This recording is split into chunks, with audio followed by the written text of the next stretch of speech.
Hello, I'm Harrison Keeley. Here's a quick look at today's top stories. First of all, a head soccer coach at Baylor School has been charged in a prostitution sting. 44-year-old Jimmy Weekley coached girls varsity soccer at the private school. Last week, he went to a local hotel to meet a woman he found online. When he got there, the woman turned out to be an undercover police officer. Weekley resigned from the school. He released a statement saying, quote, "In a weak moment, I made a poor decision. I have hurt my wife and my family and disgraced my employer and team by my actions." A CARTA executive and 12 others were also charged in the sting. CARTA says 65-year-old Director of Southeast Region Mobility, Jim Queen, has been placed on leave.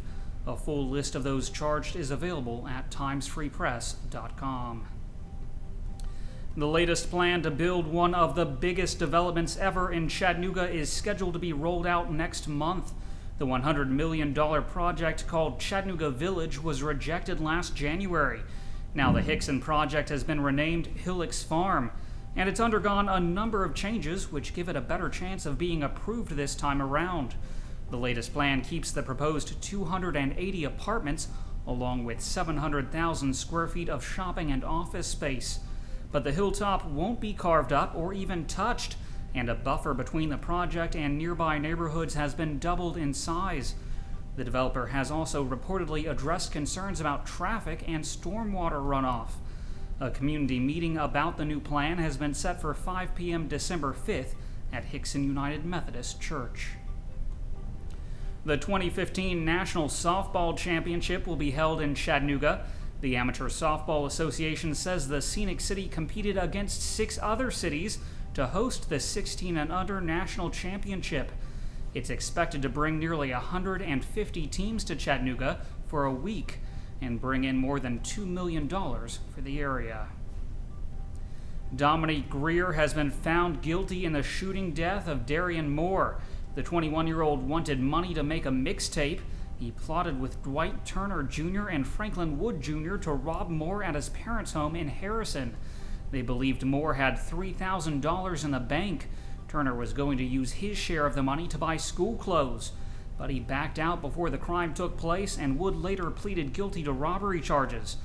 Greer has been sentenced to life in prison. 2 Lee University students who wore blackface makeup at a Greek event last week have stirred up controversy at the Cleveland school. Theta Delta Kappa held a rap song-themed dessert party, and 2 female students, Carrie Klinkle and Laura Jones, came in blackface with baggy white t-shirts. Some students say they were disgusted, and there was confusion over whether the school newspaper would be allowed to write about the incident. The paper's faculty advisor says the school never stopped the story, just slowed it down to get a comment from the administration.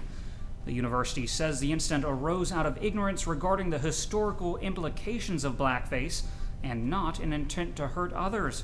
The girls have apologized, and now school officials are deciding what discipline they might face.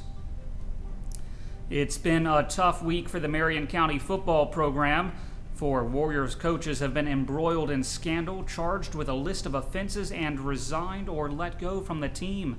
Michael Schmidt and Jodan Gudger arrested on charges of vandalizing the school's fieldhouse to frame a rival. Tim Sharkey dismissed after text messages showed he broke into the South Pittsburgh fieldhouse to steal play charts. And head coach Mac McCurry resigned after evidence showing he knew about the vandalism and improperly paid a college athlete to practice with the team. The scandal has made national headlines and stolen the spotlight from Marion's players, who have earned their way to the quarterfinals of the Class 2A playoffs. The team is traveling to second-ranked and unbeaten Trousdale County tonight under a new interim head coach, Larry Richards. Senior receiver Clay O'Shields says the team is looking forward to tonight's game. He says players have a lot of frustration and pent-up emotion they can finally let out on the field. Supporters plan to give the team a send-off this afternoon in Jasper, lining the streets as the team leaves town. Kickoff is set for 8 p.m. Eastern Time. We'll have live updates at timesfreepress.com.